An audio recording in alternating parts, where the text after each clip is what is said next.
Olá pessoal, esse é o terceiro vídeo do canal Foucault e os Modos de Vida Outros. Eu converso nesse vídeo com a professora Ângela Fonseca, professora da Faculdade de Direito da Federal do Paraná. Os temas dessa conversa vocês podem ver na descrição do vídeo, tanto no YouTube quanto no Facebook. E eu espero que vocês gostem da conversa como eu gostei e que possam estar divulgando a conversa e o canal se estiverem curtindo, se estiverem gostando daquilo que está sendo colocado no canal. Bom, tenho visto que muita gente tem visualizado, até muito mais do que era a expectativa do começo, e isso tem motivado bastante a estar produzindo outros vídeos. A ideia do canal é, primeiro, conversar com os convidados do colóquio que não pôde acontecer, mas mais para frente também nós vamos estar abrindo para conversar com outras pessoas, com outros pesquisadores sobre Foucault que não estavam previstos no colóquio. Então, se vocês puderem dar retorno sobre perguntas, temas, o que vocês estão gostando nas conversas, isso ajuda bastante a gente conseguir direcionar um pouco melhor o canal e os assuntos que a gente vai abordar. Bom, obrigado. Prazer, Ângela, que bom poder estar conversando com você, te ver nesses tempos difíceis e saber que, de alguma forma, a gente pode estar próximo. Bom, vou começar já passando a palavra para você e uma pergunta inicial, que é sobre a sua formação, né? Você tem graduação tanto em filosofia quanto no direito, mestrado em filosofia, doutorado no direito. E eu queria saber como que o Foucault apareceu na sua formação, o que te interessou no Foucault e quais são as diferenças na abordagem, tanto no direito quanto na filosofia, quais diferenças seriam entre essas áreas? Boa tarde, Tiago, tudo bem? Prazer estar aqui participando. Fico muito feliz e honrada pelo convite, pela oportunidade de estar conversando contigo, que é um querido amigo de projetos antigos e agora novos. Acho que mesmo nesses momentos tão difíceis de diagnosticar, é bastante importante a gente manter o fio do diálogo, das relações, sobretudo das nossas conversas filosóficas. Então, quero realmente te agradecer e dizer que está sendo bastante interessante. Eu já assisti os 2 vídeos anteriores que você fez com o professor Hernani e com o professor André. Achei que as conversas foram muito boas, muito frutíferas, gostei, assim, acho que é alguma coisa que concordo com o professor André, tem que continuar, tem que fazer desse canal, eu acho que um uso mais frequente do que apenas num momento de situação delicada. Então, vamos lá, com relação à formação, e onde que eu cheguei no Foucault? Essa é uma pergunta bastante difícil de eu te responder tão rápido, porque eu poderia te dizer que os meus interesses, eles foram sofrendo deslocamentos contínuos.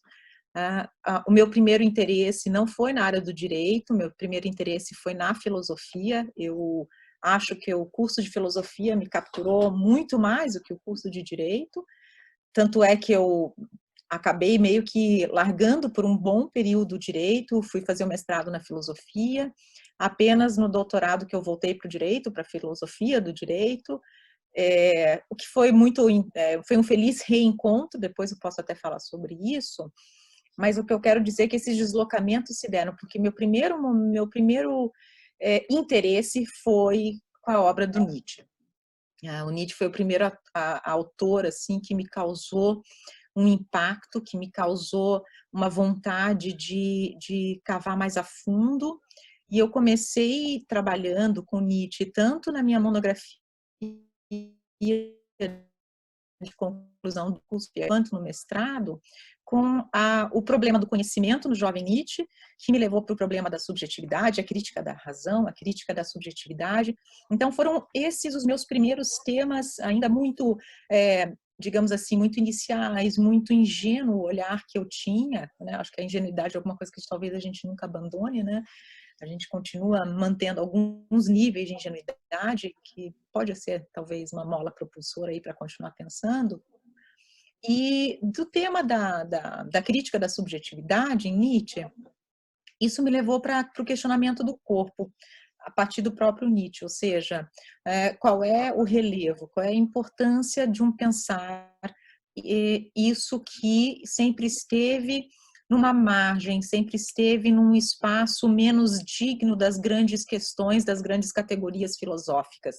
Então, a crítica da subjetividade me fez pensar o corpo e foi nesse momento onde o problema do corpo se colocou para mim, que o Foucault também aparece com bastante força, né? Inicialmente o Foucault da década de 70, depois eu fui me interessando cada vez mais pela obra do Foucault e acabei lendo bastante a última fase, né, da estética existencial, porque para mim foi fundamental compreender o corpo também naquelas práticas de si, sobre si mesmo. Do corpo, nessas políticas de dessubjetivação que foram importantes, do tema do corpo, por algum movimento quase que natural, eu fui enviada, né? Não foi uma escolha consciente, mas foi alguma coisa que aconteceu. Eu fui enviada para as questões de gênero e de feminismo, políticas identitárias, políticas não identitárias, políticas pós-identitárias, toda essa grande problemática. Mais recentemente tenho trabalhado com a Butler, né, claro, mas tenho trabalhado bastante com temas do que é a crítica, pós-estruturalismo, ontologia política.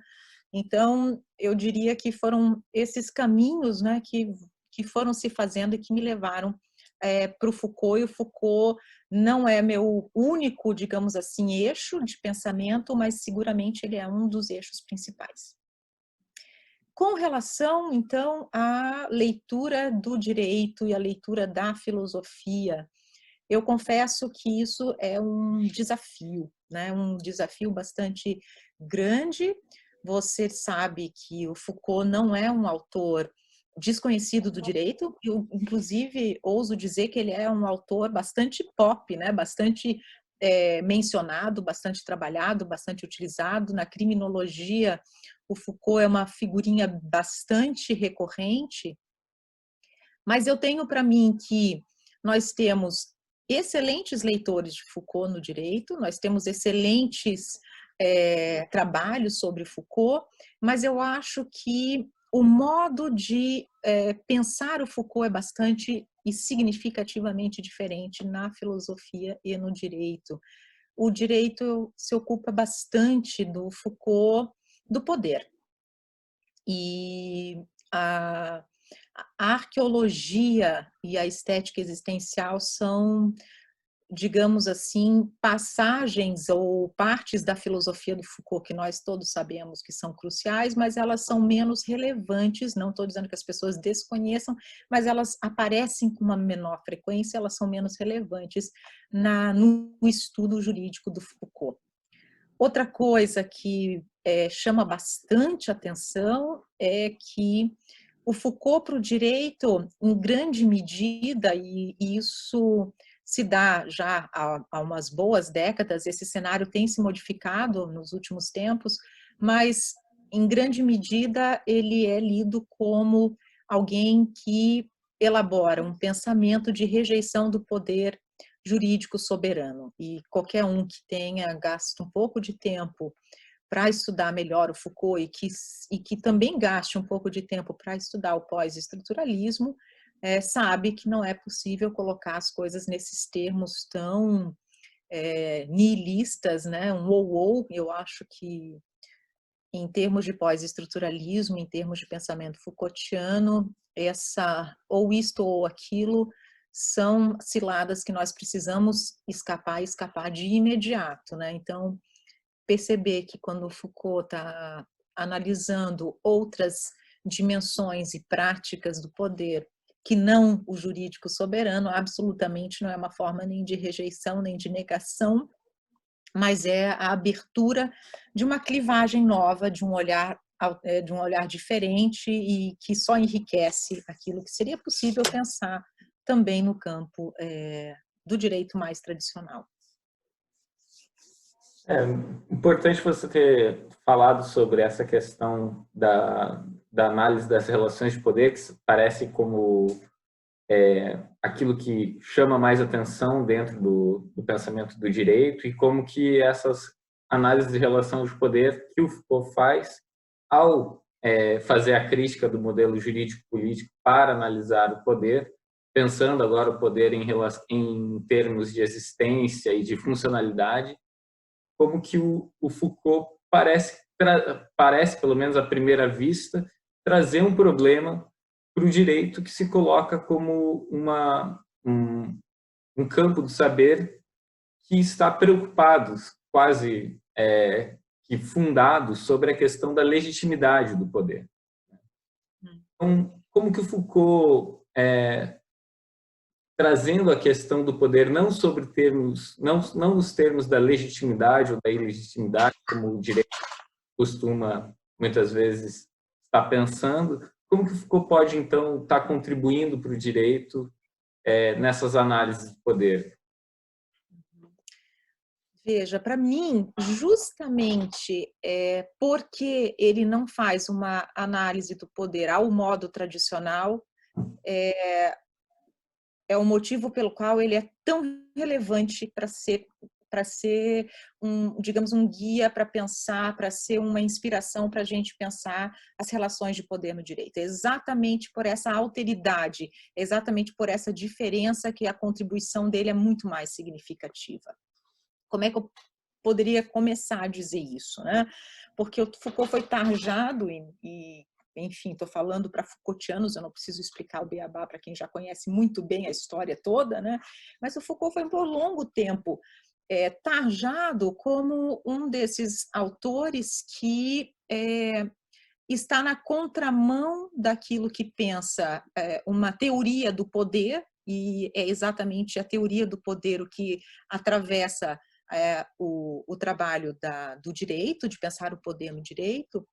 Mas, ao fazer isso, me parece que a gente está deixando de perceber que temas relevantes para o direito, temas absolutamente fundamentais que atravessam de cima a baixo o fenômeno jurídico, a prática jurídica, elas estão presentes no pensamento do Foucault. Se ele nunca faz uma teoria do direito, se ele não está preocupado em discutir o direito a partir de dentro das próprias construções tradicionais jurídicas, isso em absoluto quer dizer que ele seja um autor que não tenha o que dizer e que não tenha como contribuir.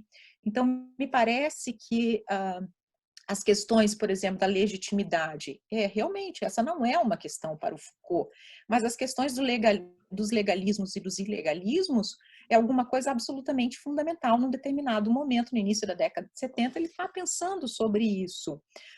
E são temas muitíssimo relevantes para quem quer realmente observar o direito do ponto de vista das práticas.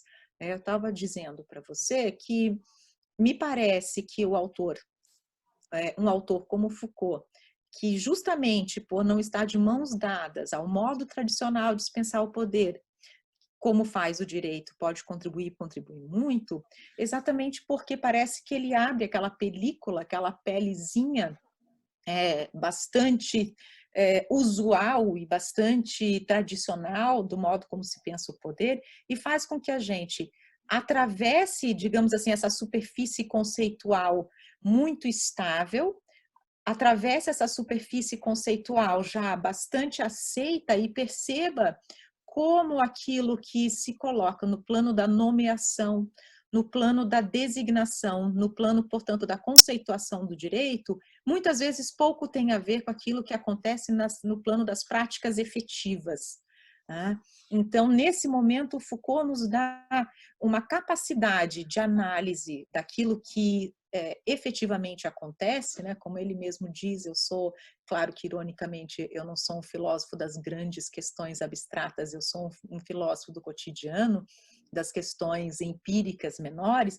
Ele nos dá uma capacidade de observar o fenômeno jurídico sem ter de antemão aceito uma receita pré-estabelecida que muitas vezes as categorias não se prestam mais. são categorias que não dão conta de explicar aquilo que acontece no plano operacional.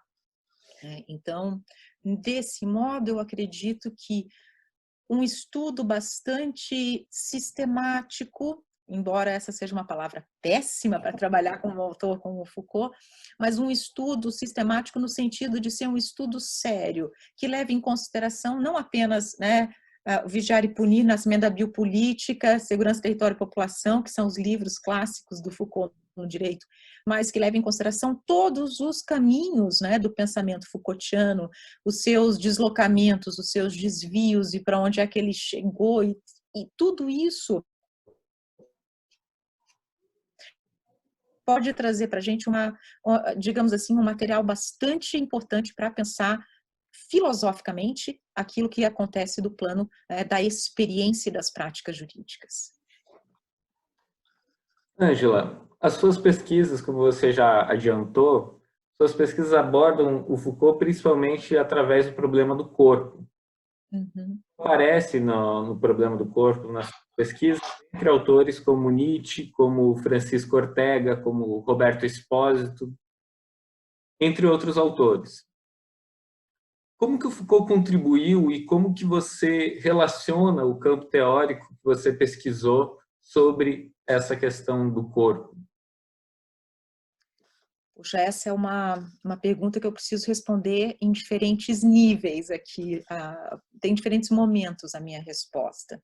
Para começar, eu queria dizer que quando eu estava trabalhando com o corpo lá na tese de doutorado, e o Foucault era um dos autores que eu estava utilizando, não tinha tanto material disponível sobre corpo em Foucault. Foi imediatamente após o término da minha tese que eu vim a ter contato, por exemplo, com um livro da Ariana Sforcini sobre o corpo em Foucault. Depois disso começou a aparecer algumas coisas, mas eu tinha muito pouco material, fora o próprio... E assim, isso me causava espanto porque a colocação do corpo, ela aparecia e ela aparece com uma frequência e uma relevância muito significativas na própria obra do Foucault. Então, não ter trabalhos que coloquem como é que é o corpo pensado por Foucault, ou como não é o corpo pensado por Foucault, porque me parece que ele não está em nenhum momento preocupado em estabelecer um estatuto do corpo, né? O corpo para ele nunca é o corpo em abstrato, é sempre o corpo concreto, né? O corpo enfim, do doente mental, o corpo daquele que está passando por tratamentos médicos, o corpo daquele que é inserido numa instituição de captura, ou seja, embora ele não tenha um estatuto do corpo, a tematização do corpo, ela é profundamente presente no trabalho do Foucault. Então, em primeiro lugar, eu queria lembrar que foi bastante difícil para mim, porque eu não tive tanto material, então eu tive que me debruçar sobre o próprio Foucault e tentar extrair dali algumas coisas. E foi difícil também porque há um lugar comum bastante sedimentado de um Foucault que traz à tona a problemática do corpo nas disciplinas. Ou seja, o corpo individual é exatamente o objeto de incidência, né, das práticas disciplinares, que isso todo mundo sabe. Mas quando a gente começa a trabalhar com biopolítica, depois governamentalidade, o tema do corpo ele parece que fica num segundo plano. Sai do corpo individual para o corpo coletivo, sai do corpo para a vida biológica. Então, assim, esse corpo que antes aparecia muito forte e depois ele deixa de ser o grande foco, porque a gente sabe que é a regulação das populações que vai entrar em cena quando se trata da biopolítica, foi alguma coisa que me chamou a atenção. E na minha tese eu inclusive trabalhei com o tema do chiaroscuro do corpo na biopolítica, porque o Foucault, que é um autor tão preocupado em contornar conceitos universais e abstratos, vai tratar de vida biológica E vida biológica me parecia ser um conceito por demais abstrato, muito pouco material, né? Vida é um conceito muito aberto. Então, eu me preocupei em compreender como é que existia na biopolítica, nessa gestão da população, nessa administração, né, digamos, dos processos biológicos que fazem de nós todos, né, uma espécie, como é que, em última instância, esse controle das populações, ele tinha uma dimensão corporal bastante significativa e era também do corpo, se não apenas, obviamente que não é apenas, mas era também do corpo que se tratava. Ou seja, uma incidência não está mais voltado para um corpo individual, né, para sua moldagem, para sua docilização, para sua organização, no sentido de torná-lo dócil, enfim, aquela coisa toda das disciplinas, mas regular populações é também alcançar, numa determinada escala, os próprios corpos que precisam agora ser estandardizados, ou seja, é preciso que se trabalhe do ponto de vista de que existem nichos populacionais organizados a partir dos seus processos biológicos próprios, e esses nichos populacionais, eles oferecem, eles ofertam para nós uma certa nomeação que estandardiza grupos que são vistos sempre do ponto de vista do corpo. Então, para mim, era importante tentar investigar em que medida o corpo era pensável ou não era pensável na biopolítica, na medida em que a própria gramática Foucaultiana deixou de usar o corpo, mas do ponto de vista das práticas biopolíticas, os efeitos das práticas biopolíticas eram efeitos que se davam nos corpos. Então, o termo vida me parecia muito abstrato, e para mim parecia fundamental tentar analisar como é que o corpo ele podia ser visto, né? Podia ser aí tematizado. Ainda, né, numa outra dimensão dessa resposta, eu também fiquei pensando como nas práticas de si, essas práticas de si que são, né, espirituais, em grande medida, elas não dizem respeito a uma espiritualidade que revogou, apagou ou esqueceu do corpo. São práticas espirituais que se dão pelo corpo, através do corpo e no trabalho de si sobre si, que envolve profundamente a administração do próprio corpo, a partir de regras, né, de um determinado grupo, porque nisso eu concordo com o que o André falou, eu acho que realmente essa estética existencial, esse trabalho de si sobre si mesmo, ele não tinha nenhuma dimensão individual desse eu apenas, mas desse eu que participa de uma determinada coletividade, de um determinado grupo, de uma determinada escola, né?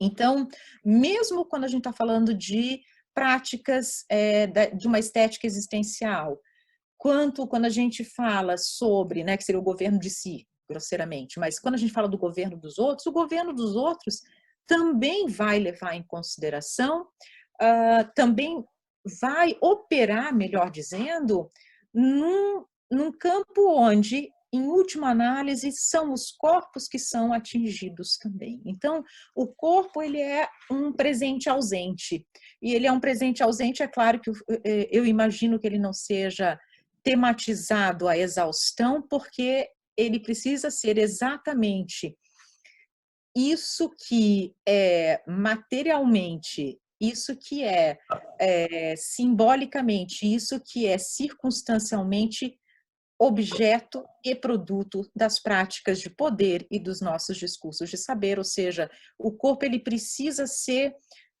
esse locus digamos, das atuações de poder e também das produções das subjetividades. Então, essa relação subjetividade e corpo, para mim, era profundamente importante, e eu acho que foi isso que eu quis tematizar lá na minha tese, para analisar especificamente como é que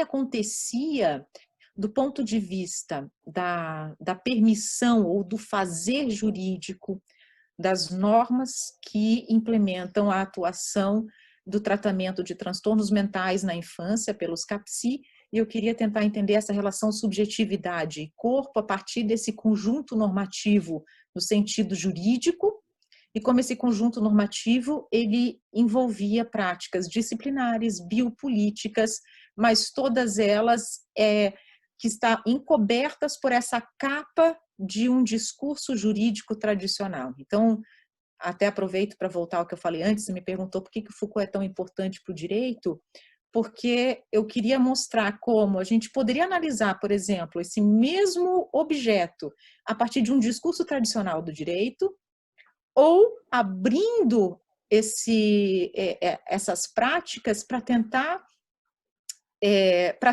colocá-las sobre uma outra perspectiva de análise, que foi a perspectiva não apenas, mas fortemente Foucaultiana. Travou um pouco o final aqui, bem no finalzinho do que você falou. Ângela, você poderia repetir o finalzinho? Acho que...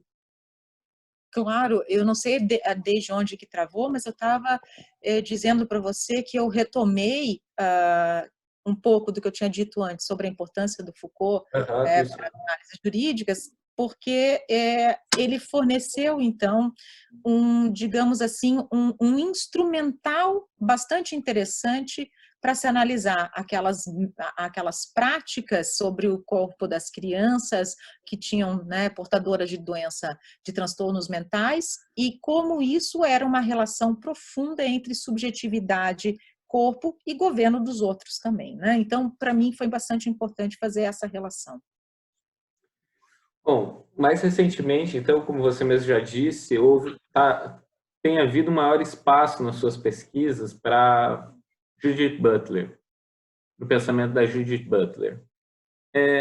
Com a Butler, entre outras coisas, parece que você tem procurado pensar as ações políticas dos corpos. Como que você relaciona essas ações políticas dos corpos na Butler com o pensamento sobre modos de vida outros no Foucault?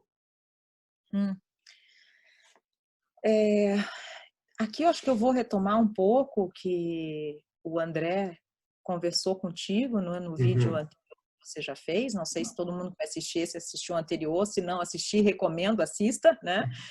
Mas eu retomo aqui porque eu não poderia concordar mais com o André, que quando ele fala que realmente existe entre a Butler e o Foucault um diálogo absolutamente fundamental para o pensamento da Butler, mas o pensamento da Butler, obviamente, não se resume a ser uma seguidora ou uma herdeira do Foucault. Nisso eu concordo, ou seja, ao mesmo tempo em que o Foucault se faz presente, ele realmente é relevante para a produção intelectual da Butler, a Butler ela é uma pensadora, né, inovadora, criativa, que vai para lugares que o Foucault não foi. Então, essa é uma questão que é difícil de colocar em termos muito rápidos sem algumas mediações, né? Então, me permita fazer algumas mediações aqui para trabalhar esse teu tema, porque, claro, a tua pergunta, como uma pergunta inteligente e boa, é uma pergunta que pegou um ponto de contato muito possível, né? Muito forte, porque quando a gente fala sobre o modos de vida outros em Foucault, a gente naturalmente está falando, né, da possibilidade de existência de modos de vida que sejam que se façam possíveis apesar de não albergados pelos modos ou pelo sistema de verdade, pelos regimes de verdade existentes. Ou seja, quando falamos de modos de vida outros, estamos falando desses modos que não estão albergados dentro dos regimes de verdade, né? Então, se a gente está falando de certa maneira nisso em Foucault, a gente está falando sobre resistência, a gente está falando sobre a possibilidade de ressignificação, a gente está falando sobre essa possibilidade de lutas por determinados modos de vida se tornarem possíveis, né? E eu acredito que esse é um dos temas fundamentais da Butler também, né? Apesar dela não colocar nos mesmos termos que o Foucault, esse é um tema fundamental para Butler. Então, a mediação que eu queria fazer aqui é que me parece que esse ponto de contato entre eles é um ponto de contato que fica cada vez mais claro, não apenas pela noção de precariedade e performatividade, que foi aquilo que o André trouxe, mas também por aquilo que se entende pela crítica. Eu acho que nesse ponto, a própria Butler vai retomar o Foucault, ela escreve aquele texto bastante conhecido nos círculos Foucaultianos e da Butler, o que é a crítica, e ela retoma, então, o Foucault, e ali fica muito claro que a crítica é uma prática, ok, até aí está muito simples, mas existe aí na crítica uma preocupação que se coloca, sobretudo, vamos dizer assim, no próprio sistema de categorização dos sujeitos. Naquilo que estaria, portanto, tido como anterior, independente ao sujeito, e que serve, portanto, como o molde pelo qual eles são lidos e se tornam viáveis ou inviáveis. Vamos colocar nesses termos aqui, né? Que são termos muito mais da Butler do que do Foucault, mas eu acho que é um lugar de ponto de encontro, né? É um lugar onde a gente coloca um diálogo para funcionar. Por quê? Porque é o lugar onde a gente percebe que, se, por exemplo, para a Butler, o que está em jogo é falar sobre precariedade, vamos dizer assim, e que a precariedade ela é esse ingrediente através do qual a gente pode sair de discursos de grupos, mas pode tratar das questões das vidas que são válidas, vidas que são vivíveis, né? Vidas que têm suporte, portanto, vidas que não têm suporte, vidas que não têm nenhum tipo de atenção social, jurídica, material, ou seja, vidas que são abandonadas, despossuídas, né, o tema da despossessão que ela traz para a gente. Essas vidas, portanto, elas se colocam como vidas que não são viáveis, mas não simplesmente por conta da situação nas quais elas se colocam, mas sobretudo porque são vidas inviáveis, antes mesmo delas acontecerem do ponto de vista concreto. Por quê? Porque elas são, do ponto de vista de uma categorização epistemológica, colocadas para fora do campo daquilo que é uma vida viável, inteligível, etc.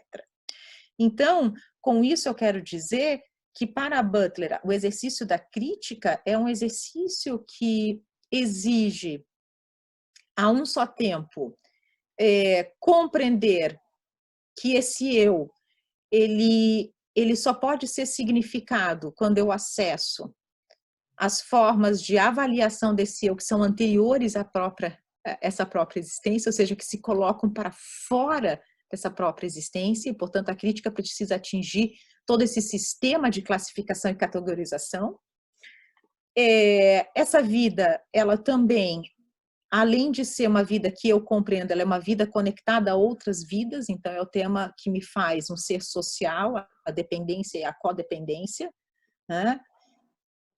E então, o exercício da crítica é um exercício de perceber que eu preciso, para tornar a minha vida válida, colocar em questão os modos como eu sou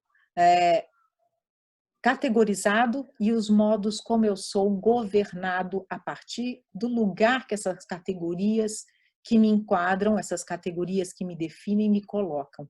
Ou seja, para que eu faça um exercício crítico, não basta que eu ponha em questão o modo de ser governado.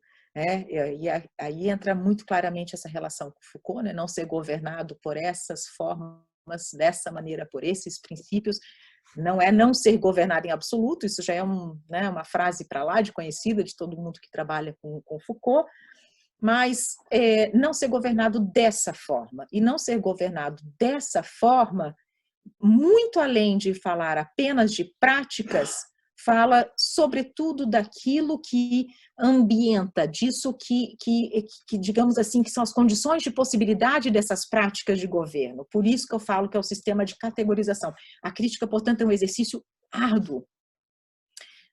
Colocar o questionamento de quais são as vidas válidas é o questionamento, portanto, de se as nossas categorias fossem outras, se os nossos sistemas de avaliação e categorização fossem outros, talvez também fossem possíveis modos de vidas outros. A gente abriria o leque de possibilidades dos exercícios de subjetividades que não fossem pautados por essa estreita porta de entrada do que é o sujeito, do que é uma vida humana, do que é uma vida válida, do que é uma vida não precária, né? Então, nesse aspecto, me parece que a Butler e o Foucault têm muito a conversar. É claro que essa é uma pergunta que me levaria para muitas possibilidades de resposta. Eu escolhi esse ponto específico da crítica justamente para mostrar como o exercício da vida não é apenas uma prática de contraconduta, né? Modos de vida outro não é apenas resistência e contraconduta, não é apenas o desejo de não ser governado de uma determinada maneira, mas ao fazer tudo isso, porque isso está em jogo, né? Ou seja, ao resistir, ao exercitar contraconduta, ao não querer ser governado de uma determinada maneira, isso tudo coloca a pergunta de por que sou governado dessa maneira? Por que isso é uma contraconduta? Ou seja, o que organiza as condutas adequadas? O que organiza as condutas normais? Qual é o sistema classificatório? Quais são, portanto, as forças, os poderes que fazem epistemologicamente valer como aquilo que é o adequado esse sistema? Então, são práticas que estão relacionadas a questionamentos muito, muito severos, muito delicados, né? E eu acho que isso é uma coisa que tanto a Butler quanto Foucault pegaram muito bem, né? Esse modos de vida outros diz respeito à possibilidade não apenas de existir de uma maneira ou outra, mas coloca em jogo os próprios critérios válidos de existência a partir das relações de poder e regimes de verdade. E é aí que pega a crítica, portanto, né? Não é simplesmente vamos nos unir na praça e vamos todos fazer uma aparição completamente alternativa e isso é estabelecer modos de vida outros, né? Isso pode ser um ato bastante interessante, provocativo, mas isso não é o exercício da crítica no seu sentido mais profundo, no seu sentido mais, digamos assim, pontual e crucial. E por isso que eu acredito que a política dos corpos da Butler e os modos de vida outros do Foucault tem muitos pontos de encontro, tem muitas diferenças, é claro, né? Tem divergências, inclusive, a Butler conversa com e contra o Foucault em muitos momentos, assim como ela faz com a Hannah Arendt, assim como ela faz com outros autores, mas eu acredito que esse aspecto pontual é muito importante, né? Até porque a política dos corpos é essa política de uma viabilidade, ou seja, como é que eu posso existir enquanto uma vida que não é pensada apenas e significada apenas por mim mesmo, é uma vida que também é pensada e significada a partir de critérios categoriais valorativos e a dependência e codependência que eu tenho com outros. Então, ela faz todo esse campo de conexão. Enfim, aqui a coisa poderia se estender por muitos meandros bastante delicados, mas eu acredito que esse exercício de colocar em questão como é que a existência ela se dá a partir de critérios e padrões que são, ao mesmo tempo, éticos, epistemológicos e políticos, eles aparecem, todas essas dimensões aparecem tanto na Butler quanto no Foucault, que no fundo, me parece que estão colocando em questão questões fundamentais de ontologia política. questões fundamentais de quem é esse ser da política, ou seja, uma vez que saímos desse universo fundacionista tradicional, entramos nesse momento pós-fundacionista, que é o lugar desses autores, né? Esse lugar pós-fundacionista, ele, exatamente pelo vazio do essencialismo, ou seja, o ser da política, ele não é ontologicamente determinado, ele é um efeito ontológico. É preciso, exatamente nesse vazio, questionar quais são os critérios de passagem e de entrada, ou seja, quais são os critérios que geram, quais são os exercícios, quais são, portanto, as práticas que geram determinadas vidas como efeitos ontológicos visíveis, dignos, válidos e outras não.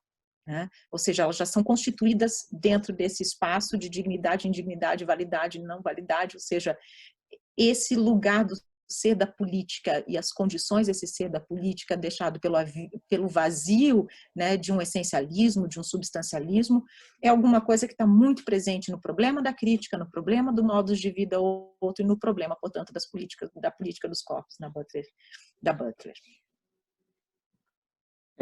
Ângela, você fala então dessa política por um modo de vida outros, ligado à crítica, ligado a algo que está implícito na sua fala, desse diagnóstico do presente para saber o que os sistemas de verdade, de poder e as formas de subjetividade que nos governam, né? Que acabam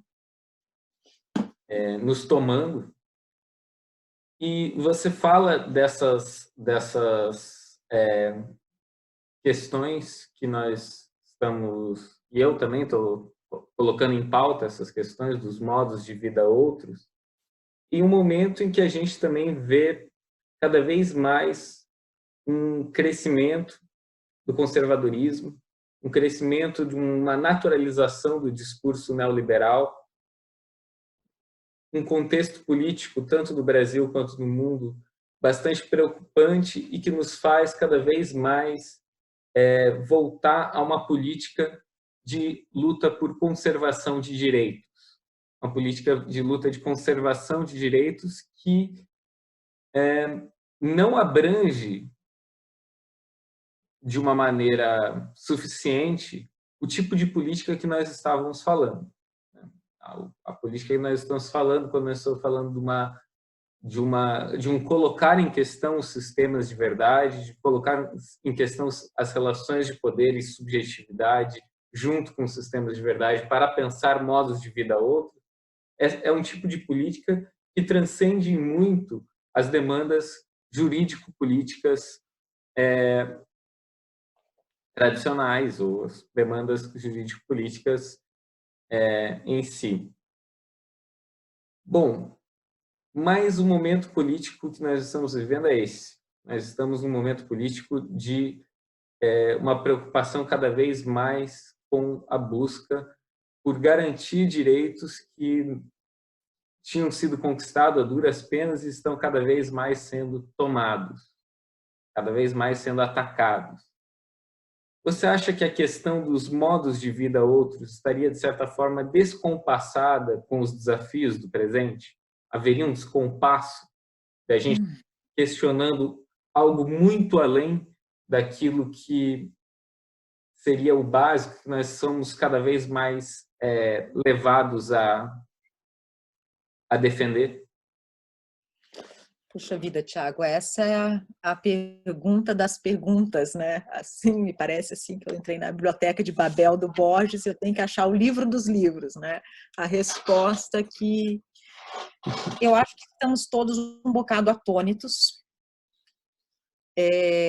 sobretudo nós que trabalhamos com crítica, pós-estruturalismo, né? Políticas de dessubjetivação, políticas pós-identitárias. Você teve uma conversa maravilhosa com o André sobre isso, né? Todos nós agora estamos percebendo a produção de discursos de que é preciso dar um passo atrás, que é preciso um recuo, que, como o próprio André falou, em momentos onde nós estamos vendo direitos básicos que já pareciam bastante garantidos sendo retirados, ou seja, aquele horizonte do que já parecia conquistado e apaziguado volta a ser objeto de disputa. Quando isso acontece, é revolucionário voltar a falar de defesa dos direitos humanos e universais, etc. E eu concordo. Acho no presente atual, só um pequeno parênteses, parece que está sendo revolucionário até a gente sobreviver à pandemia. tanta Um ato de coisa. rebeldia com relação ao nosso governo é a gente se manter vivo. Pois é. Na verdade, você travou aqui para mim um pouquinho. Eu não sei se travou no vídeo, viu, Thiago? Tem que ver depois. Depois a gente vê, e também se ficar melhor com as travadas, mesmo fica assim mesmo, vamos ver. É uma conversa, né? Estou Uma achando conversa. ótimo. Então, e com isso, eu concordo contigo. Coisas tão básicas sendo revolucionárias fazem com que a gente fique numa situação de desconforto tremendo. E eu tenho pensado muito nessa questão. Eu tenho pensado bastante no nosso papel, né? Se a gente não contribuiu digamos assim, de um certo modo, né, num certo nível, se a gente, né, toda essa desconstrução não contribuiu para a gente chegar num momento onde as próprias humanidades agora já se tornam uma matéria relevante, ou seja, esse é um debate que está aí, né, está na mesa, a gente está se colocando. E assim, embora eu concorde muito que é, sim, absolutamente necessário voltar a defender ou achar que é fundamental defender direitos universais, etc., apesar de eu concordar com isso, eu não estou segura de que fazer isso é fazer isso ao modo clássico do que a gente chama de direitos universais e abstratos, porque eu acho que aquilo que a gente aprendeu com o pós-estruturalismo e as políticas pós-identitárias é um ponto sem retorno. Acho, posso estar enganada aqui, isso aqui é alguma coisa que eu estou pensando. Deixa eu tentar me explicar, tentar explicar um pouco melhor isso que eu estou falando. Eu até escrevi um artigo para o dossiê Butler, a convite da queridíssima Viviane Botton, que foi um pouco sobre isso, né? Está na organização também desse canal. Exatamente, eu vi que ela também está. Eu não a conheço pessoalmente, mas a gente tem uma rica conversa e troca virtual, né? Então, no texto que eu escrevi para ela, que foi, na verdade, uma reflexão muito inicial, talvez ingênua, como eu falei lá atrás, a ingenuidade às vezes nos impulsiona a fazer coisas que a gente não faria, eu coloquei um pouco essa dificuldade de entender se a gente precisaria recuar dessa perspectiva pós-estruturalista em face de uma perspectiva, digamos assim, da universalidade, dos direitos, né? Enfim, do humano em geral. E isso, para mim, não parece que seja adequado pensar nesses termos, porque, de novo, eu não acho que seja ou isso ou aquilo. Primeiro, né, indo para o ponto mais central. Primeiro, porque direitos universais e abstratos, eles nunca foram efetivamente universais no sentido aberto, ambíguo e forte de universalidade. Nunca foram. Eles podem existir enquanto conceito, eles podem existir enquanto linguagem, mas eles nunca existiram enquanto prática. Então, de certa maneira, é uma falsa oposição, é uma falsa dualidade, essa dualidade do fragmento e do todo, essa dualidade, né, da parte e do universo. Primeiro porque o universo ele sempre foi constituído, o material que o faz existir, porque a universalidade não é uma essência, né? Os direitos universais eles não são essências, eles são construções históricas, sociais, né? Localizadas muito claramente. não sendo, portanto, essência, eles são constituídos, eles são incorporados de uma materialidade que é sempre muito, como diz a Butler, menos que universal. Então, o próprio universal, ele é a conjunção local, contingente, histórica e pontual de desejos, de intenções, de proteções, todas elas menos que universais, brotadas digamos assim, em contextos muito contingenciais. Então, por um lado, isso.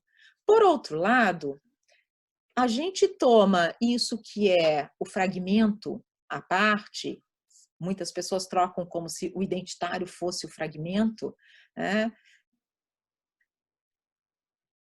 A gente lê isso de maneira bastante curiosa, porque a própria palavra fragmento aqui, o identitário como fragmento, ele impulsiona, ele empurra a gente para uma interpretação bastante pejorativa. É quase que uma estratégia linguística de fazer a gente pensar que os grupos, as políticas identitárias, elas são o fragmento do sujeito completo, ou seja, eles são uma parte daquilo que seria válido para uma totalidade de sujeitos. Quando, na verdade, não é isso que acontece. Né? Todas essas buscas que nós chamamos de fragmentadas, locais, elas são buscas por fazer ingressar no campo das proteções do sujeito aqueles que nunca estiveram nesse lugar e nunca gozaram dessas prerrogativas. Então, isso que a gente chama de parte, ou seja, esses pequenos grupos, né, seja isso políticas identitárias, movimentos ou não, e eu acho que hoje a gente poderia, inclusive, né, nesse momento que a gente está vivendo de uma maneira muito, muito clara, falar também de parcelas e grupos que são, né, são esses fragmentos e que vivem numa condição de despossessão tão absurda, tão crua, que eles estão à margem de toda e qualquer política de prevenção à contaminação de um vírus. Seja porque eles não têm água em casa para lavar as mãos, que é uma das recomendações mais básicas, seja porque tem uns que sequer casa têm, estão em situação de rua, e isso é muito comum aqui no Brasil, ou seja, estamos falando de pessoas que estão desprotegidas num nível tão significativo que aí é aquilo que a Butler fala, não sei nem sequer se entra como vida essas vidas, por quê? Porque elas são precárias no sentido mais cru. Então, com isso, o que eu estou querendo dizer? Eu estou dando uma longa volta para dizer o seguinte, é claro que estamos num momento de retrocesso, eu não sei nem que adjetivo que eu uso, eu não sei nem como qualificar essa política que nós estamos vivendo, que não é só no Brasil, é no mundo também, mas seguramente é uma investida contra vários modos de vida, é uma política de retrocesso, é uma política de perda de direitos, mas assim, o que eu queria dizer é, ao defendermos, vamos supor que a gente concorda que a gente precisa voltar a defender direitos universais e abstratos, a gente está utilizando digamos assim, um léxico que do ponto de vista daquilo que ele atinge, não é um universo. São grupos, são vidas, são modos de vidas que ficaram à margem, que foram jogadas para fora do campo das proteções básicas, do campo da própria possibilidade de existência, foram excluídos da própria possibilidade de existência, e isso agora a gente está com a lupa na mão olhando isso que está acontecendo, né?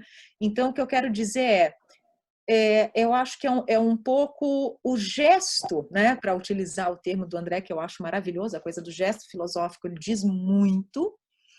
O gesto filosófico apreendido pelo pós-estruturalismo, pela perspectiva crítica, que pensa em modos de vida outros, que pensa em política dos corpos, que pensa na possibilidade de fazer valer formas de vida que não estejam albergadas pelo regime de verdade, esse nós não esquecemos. E talvez a gente esteja mobilizando isso dentro e pela capa protetora de um discurso universalista que nunca foi universalista, que continua não sendo universalista e que a gente sabe nunca será universalista, porque o universo é sempre alguma coisa da qual a gente menciona, mas a gente não experimenta, não está nunca no campo da experiência política, o universo dos sujeitos.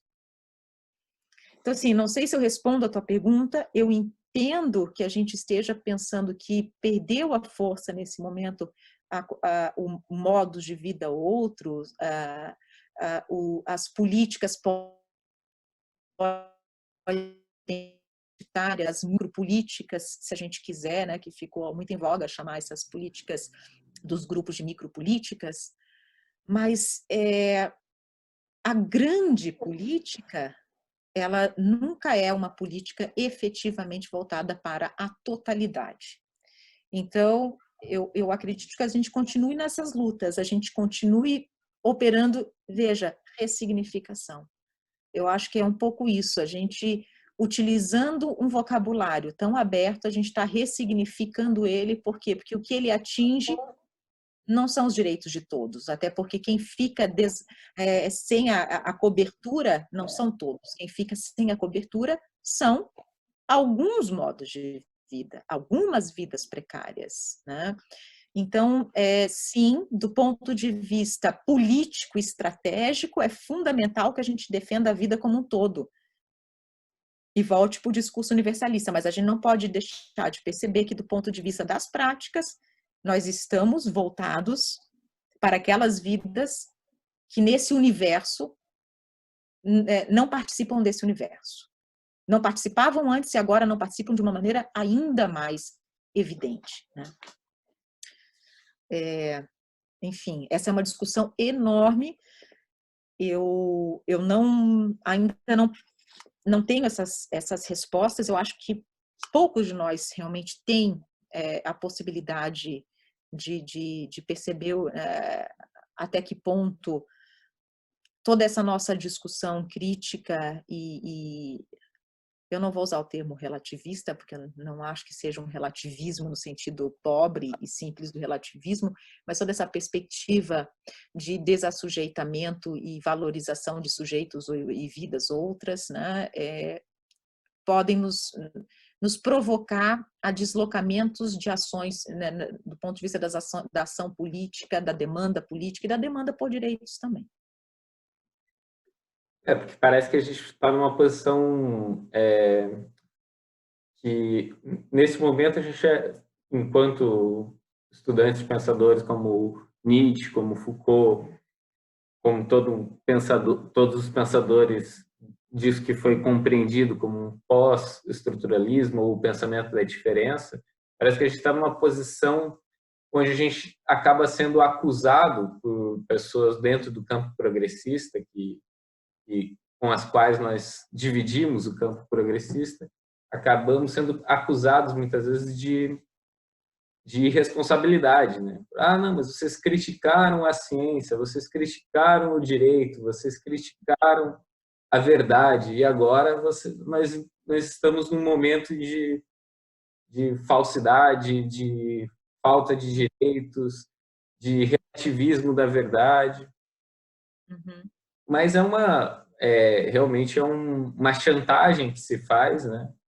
Uhum. Parece que não se pode fazer a crítica da verdade a partir de critérios de verdade, critérios históricos, a partir de critérios de um rigor científico que se coloca contra o próprio estatuto que a ciência muitas vezes se atribui, né? Que critica os perigos da ciência, os perigos de um discurso do direito em uma universalidade abstrata que não apreende a vida possível de outras formas, né? Claro. Mais ou menos assim, vocês quebraram tudo, então agora, né, tem que buscar o conserto, mas eu não acredito que seja isso, porque assim como o pós-identitário e a crítica do sujeito não é negação e rejeição do sujeito, mas dos critérios excludentes da formação da subjetividade, a rejeição a crítica da ciência não é a rejeição da ciência também. Exatamente. A Então, crítica da verdade não é a rejeição da verdade. Rejeição da verdade. É isso que é necessário que, digamos assim, um pensamento de um pós-estruturalismo um pouco mais sofisticado, um pouco mais delicado e menos de tarjas pode perceber, né? Então, exatamente a possibilidade de ampliar as condições da subjetividade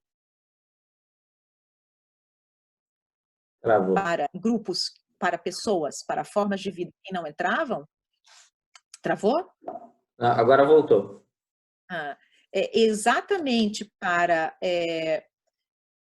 tornar menos excludente essas condições de existência que se faz a crítica, né? Não é para diluí-la, né? Não é para aniquilar. Então, eu acredito que é nisso que a gente talvez tenha que pensar agora.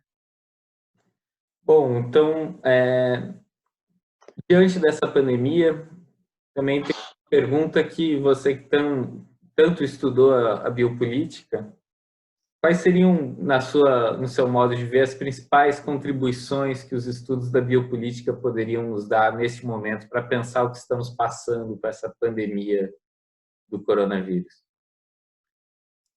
Veja, Tiago, tanto estudei biopolítica e a perplexidade nesse momento não me abandona. Eu não sei a resposta.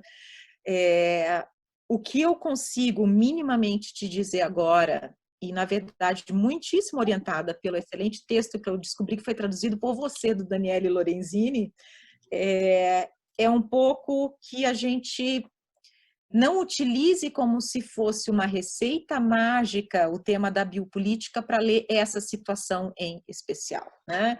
Nós já existimos no horizonte biopolítico que já estava aí, já estava dado, e, portanto, a pandemia ela não é uma situação extraordinária de exemplo biopolítico, ela é um acontecimento dentro de digamos assim, dentro de uma modernidade que já é ela mesma uma modernidade biológica e, portanto, biopolítica.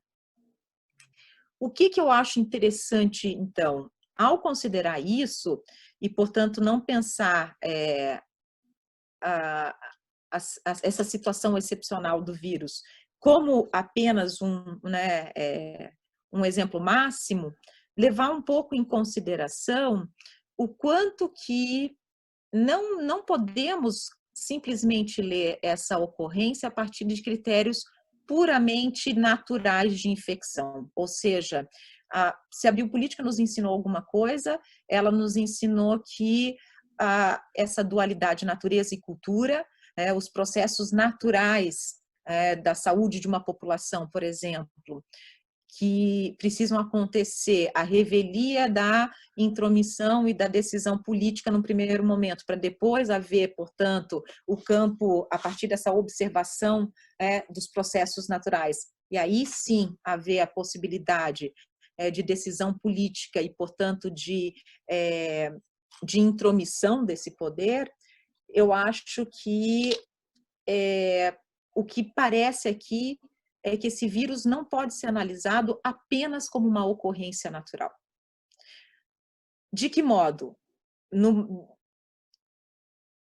Levando em consideração que nós não estamos esquadrinhados e mapeados numa realidade completamente natural, né? Para dizer o óbvio, nós estamos ordenados, organizados já biopoliticamente. Isso quer dizer que existem vidas que já estão mais expostas ou menos expostas, né? Algumas pessoas escreveram textos falando como o vírus nos coloca em situação de igualdade. Não, ele não nos coloca em situação de igualdade. Claro. Tudo bem. Ele pode atingir de modo cego pessoas independente do seu zoneamento urbano, da sua condição socioeconômica, mas o fato é que a realidade é já uma realidade estruturada, ordenada, a partir de uma lógica biopolítica.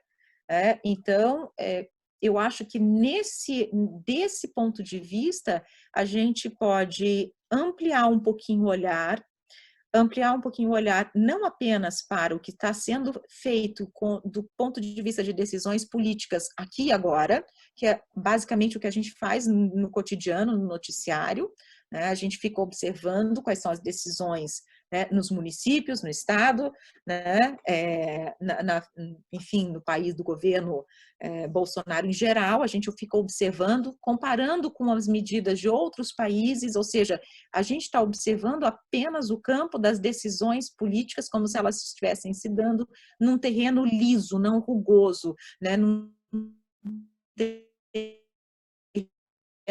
onde não parece haver não parece haver esquadrinhamento, e um esquadrinhamento que também ele precisa ser pensado a partir de uma perspectiva biopolítica. Eu acho que é isso que a biopolítica vai nos ajudar agora, a pensar não só o que se está tomando como medidas de precaução e cuidado, mas também o quanto que essas medidas de precaução e cuidado agora dizem respeito a uma regulação e uma ordenação anteriores e que já tinham uma lógica política interna, uma racionalidade política interna, né, que era a racionalidade biopolítica.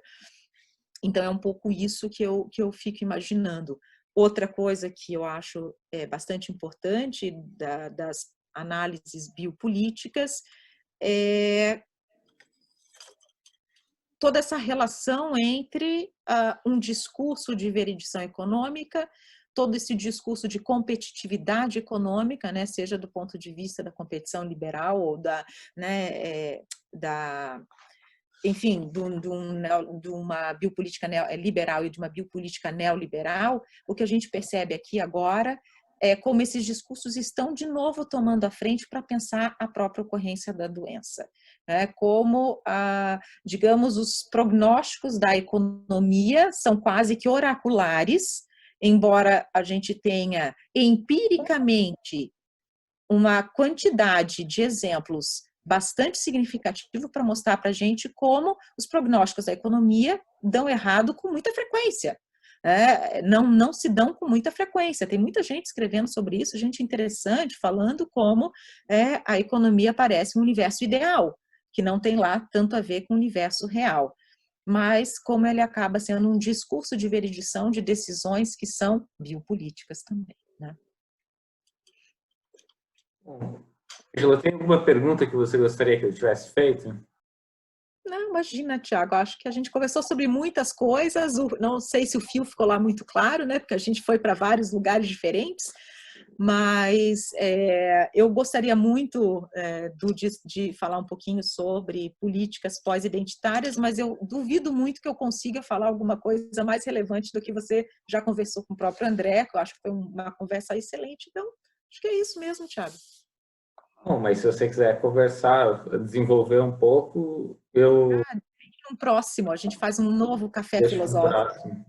Então, tá, então eu gostaria de agradecer, eu acho que foi uma ótima conversa, eu acho que os pontos foram um pouco para um lado e para o outro, isso foi culpa minha, mas eu acho que tem uma linha aí que